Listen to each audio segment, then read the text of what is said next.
একটা আপু, তোমার বাসা কোথায়? আমার বাসা সিলেট সুনামগঞ্জ আপু। আপু রাজকুমার, হাই কিউটি কিউটি আপি, হ্যালো। শোনো আপু, বলো আপু। আমার লাইভে আসলে না এই এক বিরক্ত লাগে, আমার ভালো লাগে না। আপু তোমার সাথে কথা বলবো, হোয়াটসঅ্যাপ নাম্বারটা দাও। অনেক বিগ ফ্যান আপু, প্লিজ। তাই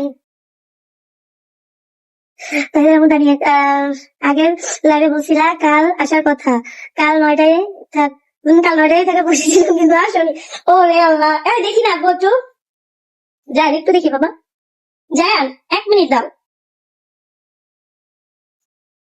ও আপনাকে কুচিয়ে কুচিয়ে কথা বলে প্রতিটা ভিডিওতে। ওই দেখাইলে গা জ্বলে। ওরে একটু বাংলা ভাষ দিতে পারো না? আগে বুকে একটা একা একলা পেয়ে কত কিছু করলো বললো, সাথে ইরফান চামচা তো আছে। আপু শোনো, আমি তোমাকে একটা কথা বলি, আমি আখি আপু না। আখি আপু কেন তার দুর্বলতা প্রকাশ করছে আই ডোন্ট নো।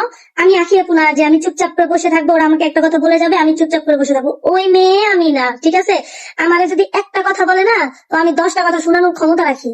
ঠিক আছে, এখন আমি ওদের বাসায় না, আমাকে একটা কথা বলে আমি 10টা কথা শোনানোর ক্ষমতা রাখি, কারণ আমি তো কার মতো ভাতার বিজনেস করছি না, কার মতো মা বিজনেস করি না। ঠিক আছে, খালি যদি আমারে না, ওই যে আমার প্রাইভেট পার্স কালো, আমার পার্সোনাল জায়গা কালো, এই কথাগুলো যদি খালি আমারে বলতো না, ওরা দেখাই দিত আমার বাপ, ওর বাপ কয়টা আর মা কয়টা। আমাকে যে লাইভ ডিলিট করাইতে পারছে লাইভ ডিলিট করাইতে, আমি সেই চিজ। এমএস ভাই দাও তো হোয়াটসঅ্যাপ নাম্বার, তো লাইভে দিয়ে দিবো, তাহলে সবাই পেয়ে যাবো, বলো তো। আমি এটা চিন্তা করতেছি, 10 লাখ টাকা পাইলো কই লিপস্টিকটা কিনা দেওয়ার। এটা সত্যি কথা, আমার যে দাবি খাই আবার বলে কেন লিপস্টিক কিনা দিব। ঠিক আছে ঠিক আছে।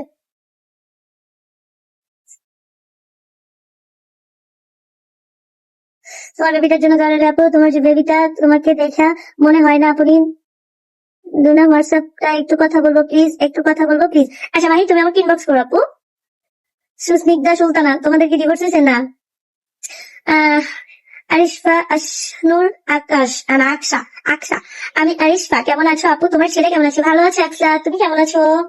তোমার নাম্বারটা, শোনো, তোমার নাম্বারটা আমাকে দিও তো। তোমার সাথে গল্প করতে খুব ভালো লাগে, একদিন লাইভে না আসতে ভালো লাগে না? আচ্ছা ঠিক আছে, দিদিমণি পাখি।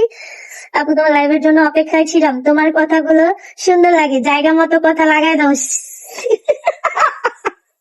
ঠিক বলছো আপু, মানুষকে পরে নিজে যে আমি এতবার বিয়ে করা ইস্যু না, একটা ক্যাপশন দেখে তোমরা অনেক কি বলবা যে আপনি কি তাইলে ওর ভিডিও দেখেন? আমি না অরিজিনাল পর থেকে ওর কোনো ভিডিও দেখি না। আমার অনেক ফলোয়ার্স আছে, মানে আমার অনেক ফ্রেন্ড আছে, ওরা কি করে আমাকে চিকিৎসা কাটসিন পাঠায়, বুঝছো, ইনবক্সে।